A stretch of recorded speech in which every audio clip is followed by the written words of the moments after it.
praticar alguns enganos, qual é o maior temor deles? O julgamento de Deus. Porque está fixado na mente deles, ao longo de séculos, que haverá um julgamento, que eles podem ser condenados ao inferno. Quando nós passamos a dialogar na base de bem-aventurados aflitos, do Sermão da Montanha, esses espíritos levam como que um choque e arrefecem às vezes o temor e as intenções, entendendo que eles terão uma oportunidade como filhos de Deus. Então isso é muito importante nós lembrarmos. Também, num outro versículo da Epístola aos Romanos, nós temos ali o registro de Paulo. E se nós somos filhos, somos logo herdeiros também, herdeiros de Deus e co-herdeiros de Cristo. Se é certo que com Ele padecemos, para que também com Ele sejamos glorificados. Então essa relação que ele faz é muito interessante. Filhos de Deus, herdeiros de Deus e co-herdeiros com Jesus, que é um irmão nosso, numa situação completamente diferente, segundo o livro dos Espíritos, o único Espírito puro e perfeito que habitou a Terra, sem exceção, hein? Isso é importante, então, nós levarmos em consideração a visão espírita que nós temos perante Deus, nosso Pai, expressão maior da bondade, da misericórdia, não é? Oferecendo a oportunidade reencarnatória como um processo de educação espiritual. Depois, nesse capítulo de Pão Nosso, esse parágrafo, no instante justo, quando lhes cabe revelar a presença do Divino Companheiro no coração, eis que uma palavra, uma atitude ligeira os trai diante da própria consciência, indicando-lhes a continuidade das antigas fraquezas. A maioria experimenta sensações de vergonha e de dor. Veja, é importante lembrarmos que no Livro dos Espíritos está anotado que a lei de Deus está esculpida na nossa consciência. Então quem vai nos julgar não é Deus, não é Jesus. Nós mesmos chega um instante de um determinado passo da nossa situação espiritual que a ficha cai. E aí a consciência começa a registrar. E aí nessa situação aparecem algumas dúvidas e os lances iniciais de arrependimento. Allan Kardec trabalha isso no livro Céu e Inferno, mostrando que o arrependimento é o primeiro passo para o espírito reconhecer as suas limitações, as suas dificuldades, e ele aceitar e caminhar para o preparo de uma outra oportunidade. Essa situação, então, que nós estamos falando, que é trazida pelo Espiritismo, é completamente diferente das concepções das principais agremiações cristãs. Algumas delas criaram ao longo dos séculos o complexo de culpa. E esse complexo pesa na consciência dos espíritos encarnados de uma forma violenta até hoje. Não é? O Espiritismo nos liberta desse complexo de culpa. Porque nós temos que entender o seguinte: se nós erramos há 2000 anos em determinada ação, a gente tem que pensar como que aquilo ocorreu, dentro de que contexto, dentro de que legislação, como aquilo funcionava. Não com o pensamento, a visão, a percepção, o julgamento que nós temos hoje. Há uns anos atrás, conversando com um médico, não vou citar o nome, esse médium, a gente estava falando de vidas passadas, que para alguns há o conhecimento, eu diria que isso é difícil. É muito complicado você ter conhecimento de uma vida anterior para que você possa suplantar e não se influenciar por isso. E aí esse médium me disse: olha, essas ideias, os erros, os enganos cometidos numa vida anterior, você não deve ficar fixando naquilo. Você tem que olhar daqui para frente, não no espelho retrovisor. É essa a ideia que nós temos que trazer. Mas acontece que há espíritos encarnados e desencarnados que, mesmo tendo esclarecimentos, de repente vacilam e recaem em situações antes de serem espíritas na presente existência, ou até em situações de vidas pretéritas, por opção deles, por invigilância e às vezes conjugando com uma ação espiritual. Então isso pode também acontecer, e as obras espíritas, os romances espíritas de psicografado pelo Chico, por Ivone Pereira, dão inúmeros exemplos disso. Então aí surge a sensação de vergonha e de dor. Mas isso, para nós espíritas, é o reconhecimento de um lapso, de um engano, e que a gente tem que aprender a superar e não ficar fixado na ideia de vergonha, de erro, de culpa, e que isso vai levar a situações de transtornos psicológicos também, facilitando a atuação de espíritos que mantêm a mesma faixa vibratória. Então nós temos no Espiritismo propostas de profilaxia para evitarmos, não é, essas situações todas. E sobre isso nós vamos destacar aqui um outro versículo de Paulo, que está registrado na primeira epístola aos Coríntios, e que tem a ver com o tema. Mas o que é espiritual discerne, olha a palavra espiritual aí, mas o que é espiritual discerne bem tudo.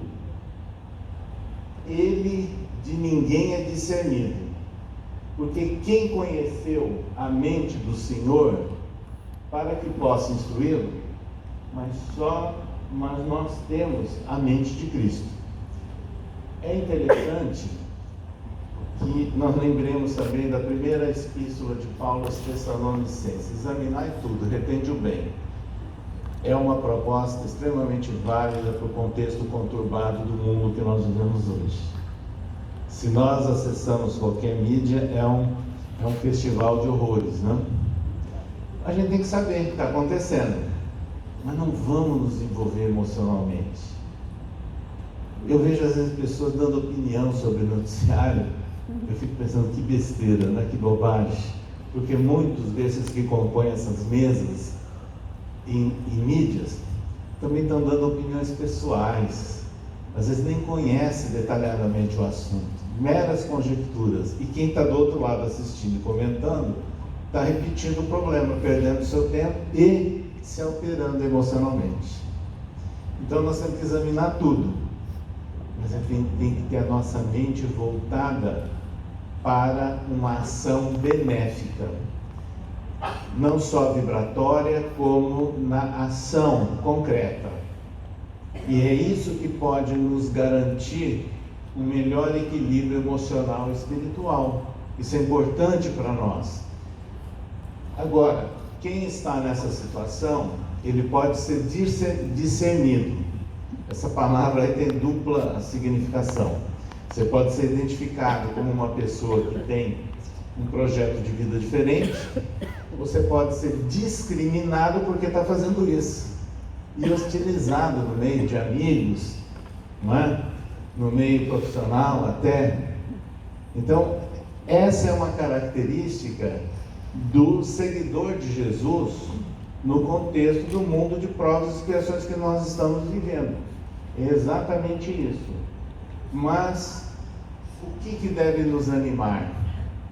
É a ação concreta, modificando o nosso padrão mental e as nossas atividades, para que elas sejam sempre priorizadas em algo que traga benefício às pessoas, e não polêmicas, problemas e acusações e coisas desse tipo. É nessa situação que nós estaremos realmente com a mente fixada em Jesus.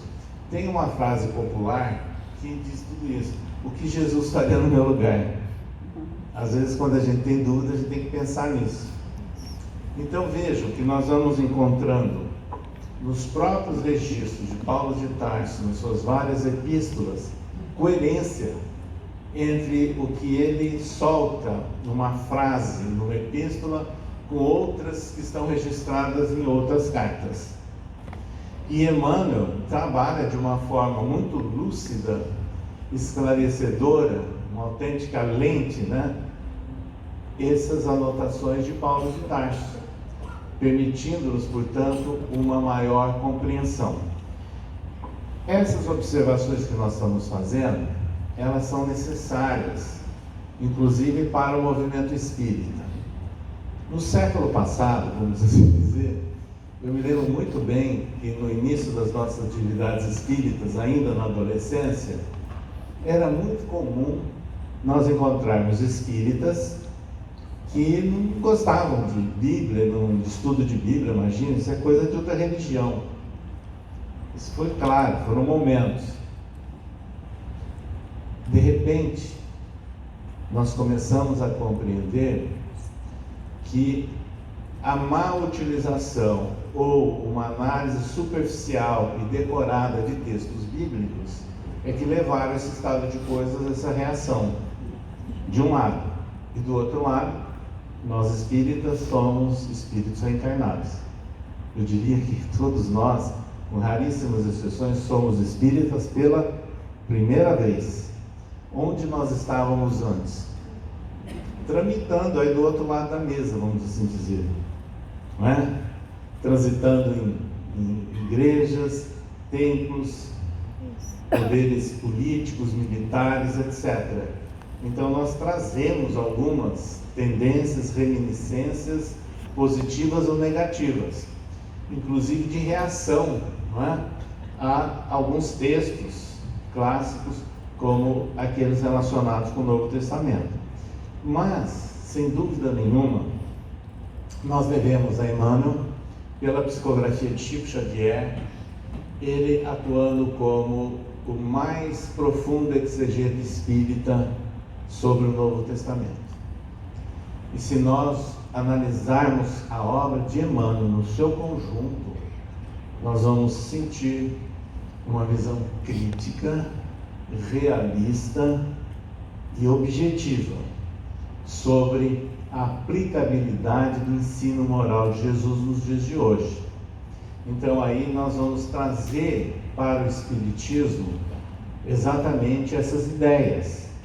E é isso que nós temos notado nos últimos anos ou nas décadas mais recentes, abrir-se no movimento espírita a possibilidade de estudar o Evangelho segundo o Espiritismo, que não era estudado pelos espíritas, é usado apenas como leitura de abertura de reunião, e os textos do Novo Testamento, à luz do Espiritismo.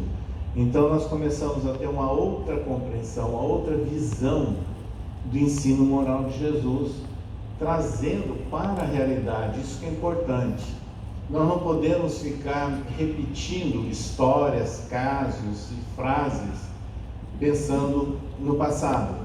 Nós temos que saber adaptar e adequar o conceito para os momentos que nós estamos vivendo, e são perfeitamente aplicáveis.